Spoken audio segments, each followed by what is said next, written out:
அதிகாரம் 9.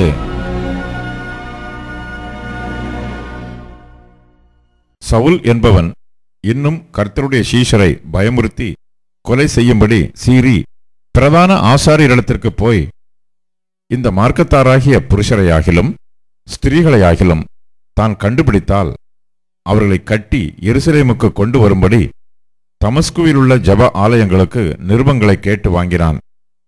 அவன் பிரயாணமாய்ப்போய் தமஸ்குவுக்கு சமீபித்தபோது சடுதியிலே வானத்திலிருந்து ஒரு ஒளி அவனை சுற்றி பிரகாசித்தது. அவன் தரையிலே விழுந்தான். அப்பொழுது, சவுலே, சவுலே, நீ என்னை ஏன் துன்பப்படுத்துகிறாய் என்று தன்னுடனே சொல்லுகிற ஒரு சத்தத்தை கேட்டான். அதற்கு அவன், ஆண்டவரே, நீர் யார் என்றான். அதற்கு கர்த்தர், நீ துன்பப்படுத்துகிற இயேசு நானே. முள்ளில் உதைக்கிறது உனக்கு கடினமாம் என்றார். அவன் நடுங்கி திகைத்து, ஆண்டவரே, நான் என்ன செய்ய சித்தமாயிருக்கிறீர் என்றான். அதற்கு கர்த்தர், நீ எழுந்து பட்டணத்துக்குள்ளே போ, நீ செய்ய வேண்டியது அங்கே உனக்கு சொல்லப்படும் என்றார். அவனுடனே கூட பிரயாணம் பண்ணின மனுஷர்கள் சத்தத்தை கேட்டும் ஒருவரையும் காணாமல் பிரமித்து நின்றார்கள். சவுல் தரையிலிருந்து எழுந்து தன் கண்களை திறந்தபோது ஒருவரையும் காணவில்லை. அப்பொழுது கைலாக கொடுத்து அவனை தமஸ்குவுக்கு கூட்டிக் கொண்டு போனார்கள். அவன் 3 நாள் பார்வை இல்லாதவனாய் புசியாமலும் குடியாமலும் இருந்தான். தமஸ்குவிலே அனனியா என்னும் பேருள்ள ஒரு சீஷன் இருந்தான். அவனுக்கு கர்த்தர் தரிசனமாகி, அனனியாவே என்றார்.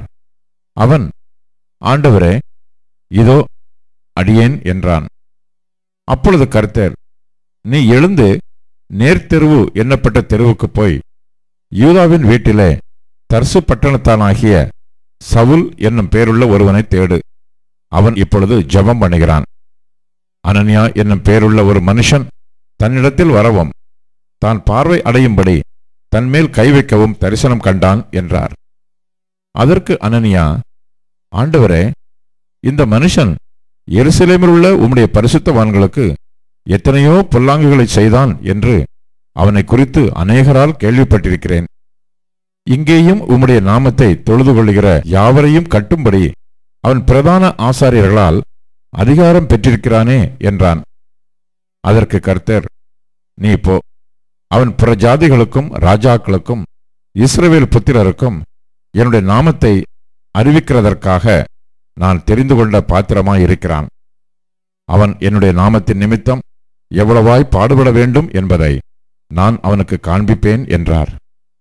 அப்பொழுது அனனியா போய் வீட்டுக்குள் பிரவேசித்து அவன் மேல் கையை வைத்து, சகோதரனாகிய சவுலே, நீ வந்த வழியிலே உனக்கு தரிசனமான இயேசுவாகிய கர்த்தர் நீ பார்வை அடையும்படிக்கும் பரிசுத்த ஆவியினாலே நிரப்பப்படும்படிக்கும் என்னை அனுப்பினார் என்றான்.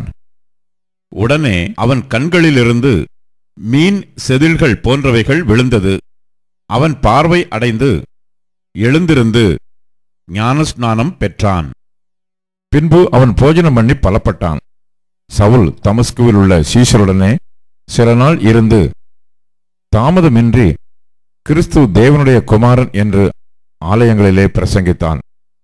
கேட்டவர்கள் எல்லாரும் ஆச்சரியப்பட்டு, எருசலேமில் இந்த நாமத்தை தொழுது கொள்கிறவர்களை நாசமாக்கி இங்கேயும் அப்படிப்பட்டவர்களை கட்டி பிரதான ஆசாரியர்களிடத்திற்கு கொண்டு போகும்படி வந்தவன் இவனல்லவா என்றார்கள்.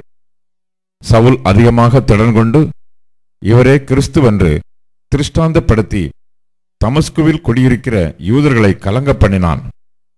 அநேக நாள் சென்ற பின்பு யூதர்கள் அவனை கொலை செய்யும்படி ஆலோசனை பண்ணினார்கள். அவர்களுடைய யோசனை சவுலுக்கு தெரிய வந்தது. அவனை கொலை செய்யும்படி அவர்கள் இரவும் பகலும் கோட்டை வாசல்களை காத்து கொண்டிருந்தார்கள். சீஷர்கள் ராத்திரியிலே அவனை கூட்டிக் கொண்டு போய் ஒரு கூடையிலே வைத்து மதில் வழியாய் இறக்கிவிட்டார்கள். சவுல் எருசலேமுக்கு வந்து சீஷருடனே சேர்ந்து கொள்ள பார்த்தான். அவர்கள் அவனை சீஷன் என்று நம்பாமல் எல்லாரும் அவனுக்கு பயந்திருந்தார்கள். அப்பொழுது பர்னபா என்பவன் அவனை சேர்த்து கொண்டு அப்போஸ்தலரிடத்தில் அழைத்து கொண்டு போய் வழியிலே அவன் கர்த்தரை கண்ட விதத்தையும் அவர் அவனுடனே பேசினதையும் தமஸ்குவில் அவன் இயேசுவின் நாமத்தினாலே தைரியமாய் பிரசங்கித்ததையும் அவர்களுக்கு விவரித்துச் சொன்னான்.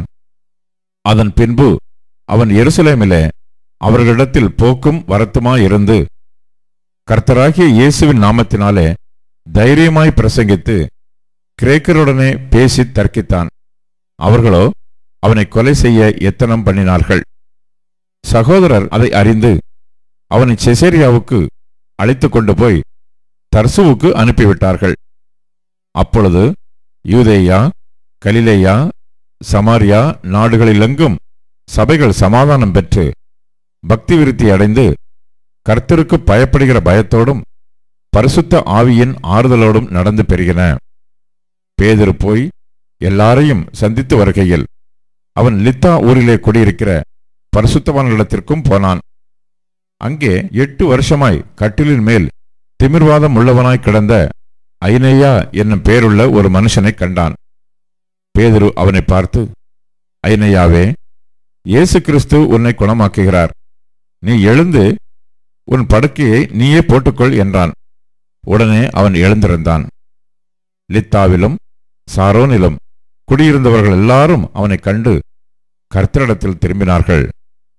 யோப்பா பட்டணத்தில் கிரேக்கு பாஷையிலே தொற்காள் என்று அர்த்தம் கொள்ளும் தபித்தாள் என்னும் பெயருடைய ஒரு சீஷி இருந்தாள். அவள் நற்கிரியைகளையும் தர்மங்களையும் மிகுதியாய் செய்து கொண்டு வந்தாள். அந்நாட்களில் அவள் வியாதிப்பட்டு மரணமடைந்தாள். அவளை குளிப்பாட்டி மேல் வீட்டிலே கிடத்தி வைத்தார்கள். யோப்பா பட்டணம் லித்தா ஊருக்கு சமீபமானபடியினாலே பேதுரு அவ்விடத்தில் இருக்கிறான் என்று சீஷர்கள் கேள்விப்பட்டு தாமதமில்லாமல் தங்களிடத்தில் வரவேண்டுமென்று சொல்லும்படி 2 மனுஷரை அவனிடத்திற்கு அனுப்பினார்கள். பேதுரு எழுந்து அவர்களுடனே கூட போனான். அவன் போய் சேர்ந்த பொழுது அவர்கள் அவனை மேல் வீட்டுக்கு அழைத்து கொண்டு போனார்கள். அப்பொழுது விதவைகள் எல்லாரும் அழுது தொற்கால் தங்களுடனே கூட இருக்கையில் செய்திருந்த அங்கிகளையும் வஸ்திரங்களையும் காண்பித்து அவனை சூழ்ந்து நின்றார்கள்.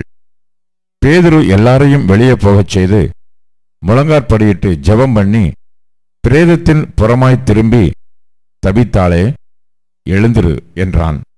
அப்பொழுது அவள் தன் கண்களை திறந்து பேதுருவை பார்த்து உட்கார்ந்தாள். அவன் அவளுக்கு கை கொடுத்து அவளை எழுந்திருக்க பண்ணி பரிசுத்தவான்களையும் விதவைகளையும் அழைத்து அவளை உயிருள்ளவளாக அவர்களுக்கு முன் நிறுத்தினான். இது யோப்பா பட்டணம் எங்கும் தெரிய வந்தது. அப்பொழுது அநேகர் கர்த்தரிடத்தில் விசுவாசம் உள்ளவர்களானார்கள். பின்பு அவன் யோப்பா பட்டணத்திலே தோல் பதனிடுகிறவனாகிய சீமோன் என்னும் ஒருவனிடத்தில் அநேக நாள் தங்கியிருந்தான்.